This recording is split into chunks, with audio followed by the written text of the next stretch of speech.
Let's assume the US presidential elections do take place in 2028 as normal. Whether Republicans seek to put their foot on the scale or not, let's say Trump's presidency has messed up so badly in the meantime that they lose anyway. The difficult but essential question then would be, what should those newly triumphant democratic forces do then?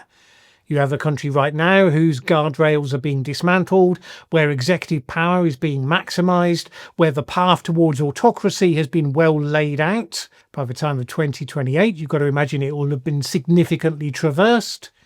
How does a country come back from that? Will it even want to? It may seem like it's too early to be having this discussion, given how much water there is still to pass under that particular bridge. But then that turns out to be a big part of the point, because the Trump administration has been as effective as it has been on dismantling those guardrails and pushing towards authoritarianism because it started planning very early indeed what it wanted to do and how it could go about doing it. Project 2025, the plan that Trump disavowed as presidential candidate and has rapidly implemented as presidential incumbent. It not only mapped out the policy goals that his supporters wanted, the system changes that they wanted to create, it also mapped out how to actually do those things. Which obscure laws could possibly be invoked to enable the president to claim to be able to exercise authority that the presidency had never ever before been credited with? How to push back on the courts, how to assail the academic institutions, how to blackmail the mainstream media, and come to that, every country in the world.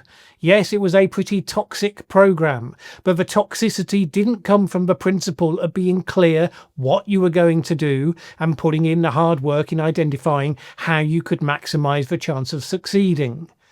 If Democrats, or indeed mainstream Republicans, because there's a minor possibility scenario where MAGA implodes and you get a Nikki Haley style candidate next time, that doesn't really matter much to this discussion. But if the Democratic renewal candidate of whichever party who wins that election, if they've spent the last 3 years between now and then vaguely thinking about policy platforms that will sound good in the election, and when they're elected they're mostly sitting there thinking, okay, we've won, what do I do now?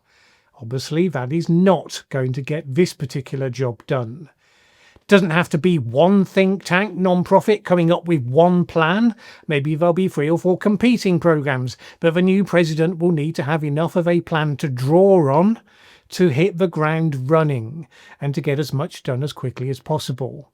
And that plan will have to ask some pretty difficult questions. So here's one, arguably the biggest dilemma of the heart of the next administration. Does a Democratic renewal administration decide to re-establish the old guardrails, re-establish the voluntary constraint on the executive, knowing that it will hamper their freedom of movement? Or do they decide instead to build on the last 4 years of the boundaries being pushed, the guardrails thrust aside, in order to use those maximalist executive powers for their own programme? The danger is that in doing the latter, you start off believing yourself to be the party that's restoring democracy, but you end up simply pushing the downward spiral to its next inevitable doom loop revolution. It's also worth bearing in mind that we have seen MAGA not even trying to be consistent. There have been no underlying principles that this administration signs up to that in any way acts as a constraint on its own behaviour, only as sticks that it uses to beat the other side with. So we can assume a new administration should do its planning on the presumption that, in spite of all the precedents of the previous term, MAGA forces would be crying foul at every single attempt to use executive authority. The Supreme Court would suddenly not be finding so readily in accordance with the wishes of the executive. There are related areas as well. Does the new administration break the current downward spiral of lawfare, the determination to pursue speculative prosecutions against its predecessors and their supporters? Now that's a real dilemma, since there are clearly individuals who, on the orders of the Trump team for sure, are breaking all sorts of boundaries.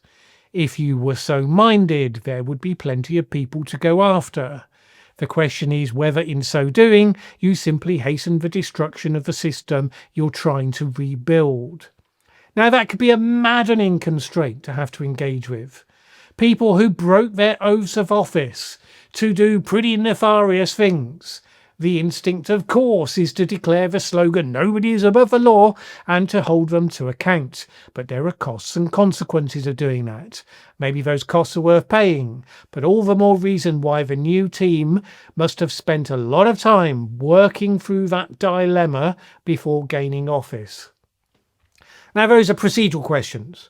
They still don't begin to answer the question, how do you reverse something like this democratic decline, in a country where more people are likely to be voting on how they feel the economy is serving them than on those big democratic questions? And it's not as though the system pre-Trump was working. I mean, it was completely dysfunctional.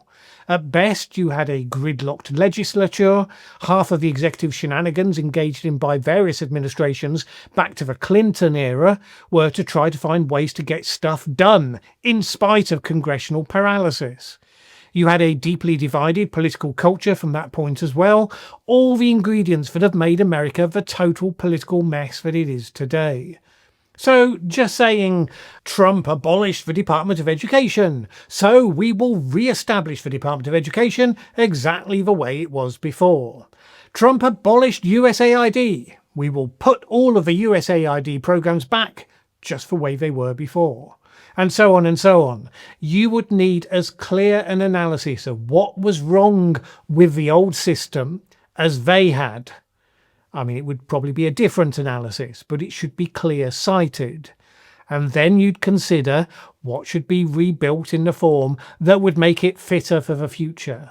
And then you'd have to be clear about where you have learned that the guardrails against executive overreach were way too weak. For example, it was supposed to be the case that presidents could not use the office to enrich themselves or their supporters. Clearly, that one has had a massive Trump-shaped hole blown right through it in the first few months of his presidency. Doing an investigation into all the ways that happened would probably be something you would want to do, even knowing that the president is probably immune from prosecution on them. But instead with the express intent of closing the loopholes so they can't be used again in the future. Populations tend to turn against officials who they believe have been corrupt. That makes it one of the most effective areas of focus to seek to recruit the country as a whole onto a principle to shut down and retreat from the democratic breakdown. However, that process takes you up against arguably the real opposition, one that will be fighting back every step of the way. The tech oligarchs that have signed up to MAGA big time. They turned on Biden, in spite of all the evidence that his administration was doing pretty well for their companies. But on the regulatory front, the Biden administration didn't want to give them absolutely everything they wanted. I mean, rightly or wrongly, you can argue the case for or against the specific policies, whereas Trump basically gave them everything they wanted, and particularly with the Bitcoin community and the AI firms. We now have some of the most prominent tech billionaires who talk about using Bitcoin to enable them to become sovereign individuals, meaning they act independently in the world, untethered from national governments, able to pursue their own visions for the world where AI capability makes such quaint concepts as democracy wholly outdated. And the world is there for a new class of predators, namely them. Might makes right all over again, but the superpower nation-states no longer have a monopoly of power. Indeed, they are likely less effective than the self-styled smartest guys in the room. This is all they're out to see in the open, in their pronouncements, their discussions on their own podcasts, in how they are taking action under this current administration. A democratic renewal administration would surely confront some of the aspects of this, and in so doing, it would necessarily make some immensely powerful enemies. So again, you would want to have a very clear view of your vision for how the tech sector should work, how it must be confronted, where it must be told it has to change its ideas, and how, if it does so, Yes, it can restore itself as a powerful, good faith partner in the world for a democratic American state. It's not as though there would be no benefits to that for the tech companies. MAGA used the cause of anti-wokeism and used that to dismantle the science base of the country to ensure that the best and brightest engineers of the future will probably go elsewhere. That is clearly a mistake as far as those companies are concerned, one that could easily be rectified without simply replicating the mistakes of the past.